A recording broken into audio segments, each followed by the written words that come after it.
Bobo says there's a big pothole coming up. A lot of trees, tree fall here. Copy that.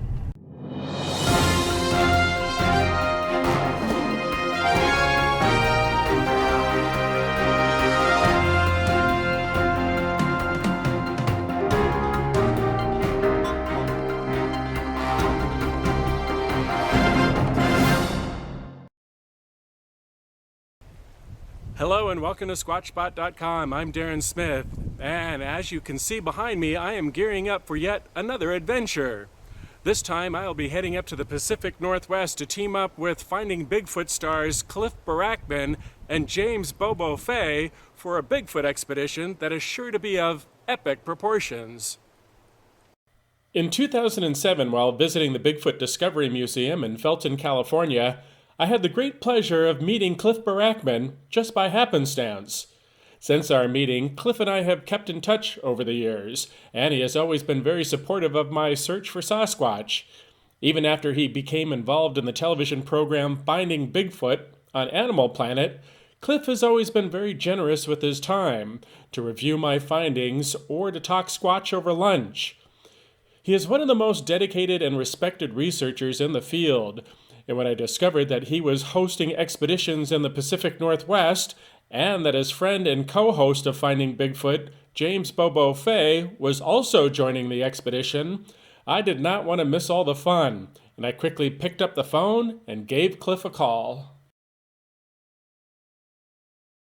When arranging transportation to the Pacific Northwest, I decided that driving would be the most economical approach. However, I'm driving a 1994 vehicle with nearly 200,000 miles on it, and although I love my vehicle, I really didn't want to put on the additional wear and tear on it.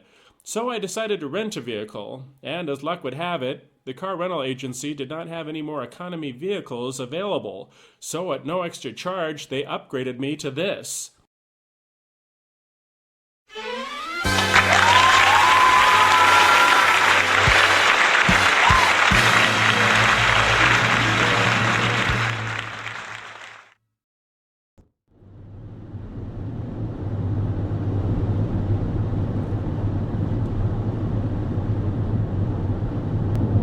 Well, it's day 2 of our adventure.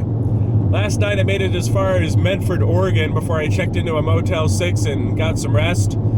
Got on the road at about 9 o'clock this morning. We are heading north on Interstate 5, and we're just south of Grants Pass at the moment.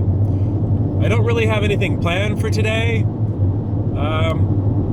The expedition is still a couple days away. Whenever there's an expedition up in Oregon or Washington, I like to come up a few days early just to hang out and enjoy the area. The Pacific Northwest is just an incredible area to explore. There's such a diversity up here. So we don't have much planned today. Haven't decided if I'm gonna head straight up into Portland or if I'm gonna head over to the Oregon coast and do a little sightseeing. So things are kind of up in the air at the moment, but maybe after this coffee kicks in, we'll have a better idea of where we're headed. But right now, we're just cruising. Arriving in the Portland area, I checked into a hotel in Vancouver, Washington, and I called it an early evening. Day 3 of our adventure started with a delicious German pancake breakfast at one of my favorite breakfast houses in the Portland area. After breakfast, I decided to drive over to the quaint little coastal city of Astoria, which is home to the renowned Oregon Film Museum, which showcases a collection of memorabilia from the various movies that were filmed in the area. And while at the museum, you can obtain information and directions to these film locations. Being a fan of movies myself, I decided to hop into the rental car and visit some of these locations. And our first stop is at Kalama High School. You might recognize this backdrop from the mega box office movie sensation Twilight. This is where all the exterior Forks High School shots were filmed, including the pivotal scene when Vampire Edward saves Bella from a near-fatal car accident. Other locations used for the Twilight series include the Carver Cafe, the Vampire's Lair, the Cullen residence, and in another quiet residential neighborhood sits the house that was used as Bella's home. Along the coast, just south of Astoria, at the Ecola State Park, is where many of the beach scenes from the movie were filmed. This beach was also featured in the cult classic film Goonies. And in Astoria, you can find a memorable house that was also featured in this movie. Just down the street from the Goonies house is an elementary school that was the backdrop for Arnold Schwarzenegger's 80s film Kindergarten Cop. And another popular 80s film that was shot in Astoria was Short Circuit, starring Steve Guttenberg and Ali Sheedy. The home behind me was where the robot number 5 took refuge, and at one point he even parachuted off the Astoria Bridge. And in the Astoria's harbor, a number of iconic scenes from the movie Free Willy were filmed. After a fun day of location sightseeing, I decided it was time for dinner, and just a little ways south of Astoria, in the city of Seaside, is the Bigfoot Steakhouse, a nice place to grab a meal, and you might just catch a glimpse of the elusive beast. Day 4. Expedition Day has arrived. And after loading up the car, I was on the road and heading for base camp, which is situated in the pristine wilderness of the Mount Hood area. I have been on a number of expeditions in the Mount Hood area, and they never disappoint. This area has had a long history of sightings, and it is absolute prime Sasquatch habitat. After arriving at the base camp location, I quickly set up my camp, then I strolled over to the base camp to check in. From the get-go, I have to say that Cliff and his support team does an outstanding job of organizing an expedition, and at first glance, there is plenty of state-of-the-art technologies to help us with our search for the Sasquatch. And shortly after the other team members had arrived, we were served an absolutely delicious hot meal, and Cliff gave us a briefing with the area's history and the plan for this evening's night maneuvers. Once the plans were finalized, we were all geared up and ready for our first evening in the woods. Well, it's our first night of investigating this area near Mount Hood. Cliff is here, Bobo has arrived, and we just had a dinner and an evening briefing. And now we're getting ready to head into the field. As you see behind me, I'm packing up my gear now. We're going to split into 3 teams, and we're going to be working in this area of Mount Hood that has had a lot of recent activity. So hopefully tonight we'll get lucky.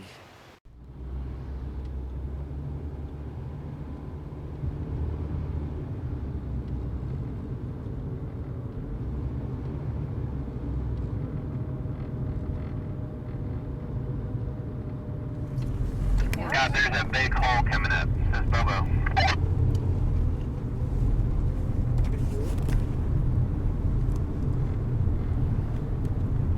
There's quite a bit of feedback there, so could you please repeat that?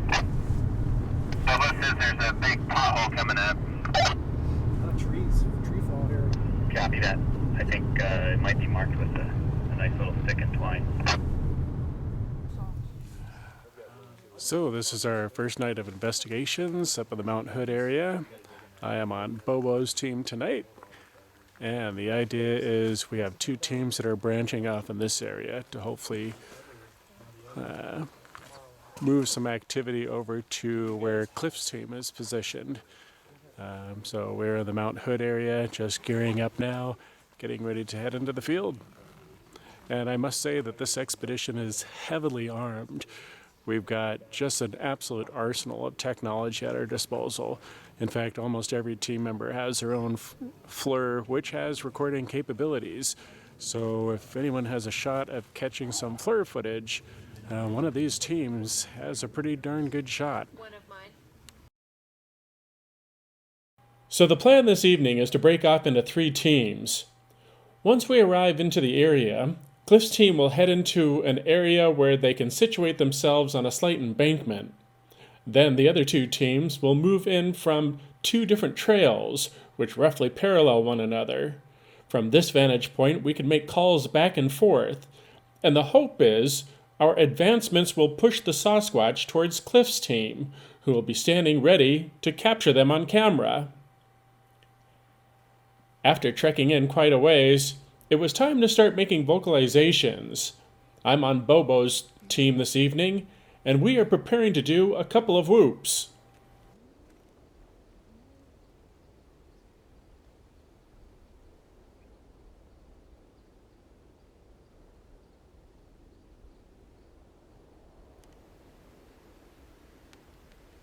Two whoops coming up.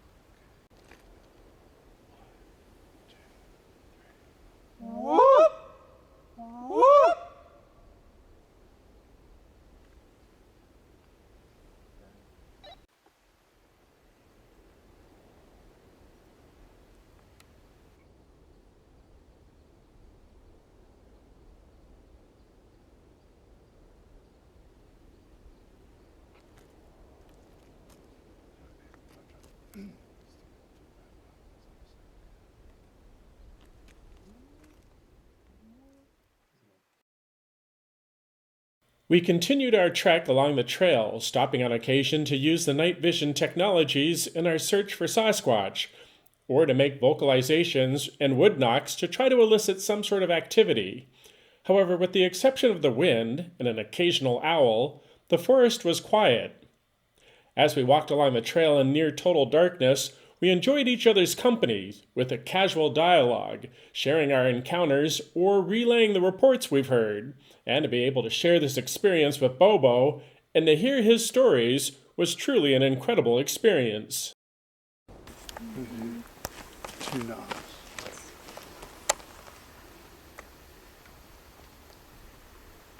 In 1 minute.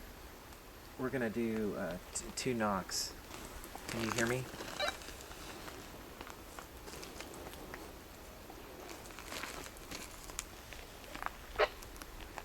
Did you hear that? Loud and clear. Kill the light. Just wait a second. You don't want to associate the light with the sound.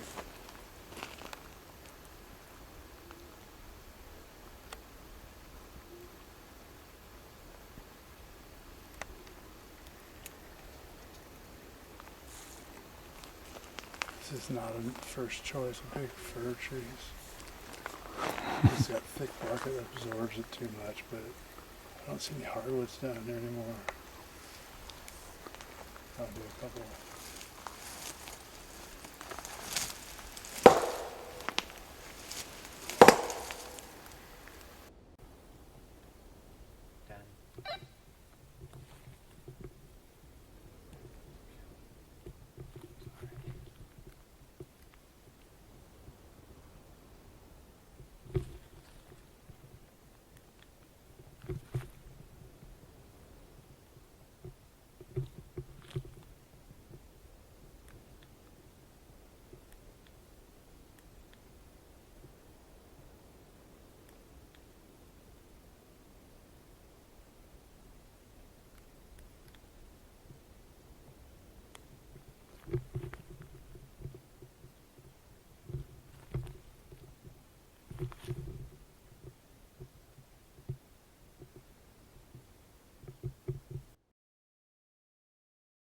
We spent a number of hours in the field, later rendezvousing with the other teams back at the vehicles. The following day, we were free to explore the area. Later in the early evening, we regrouped at base camp for another incredible dinner, and Cliff's team from the previous evening shared some rather interesting audio recordings they had obtained. And Cliff briefed us on the strategies for this evening's night maneuvers. Yeah, it was longer than that in real life. Wasn't even close. At least something came through, and that's not cleaned up or anything. That's not amplified. Oh, this might be time.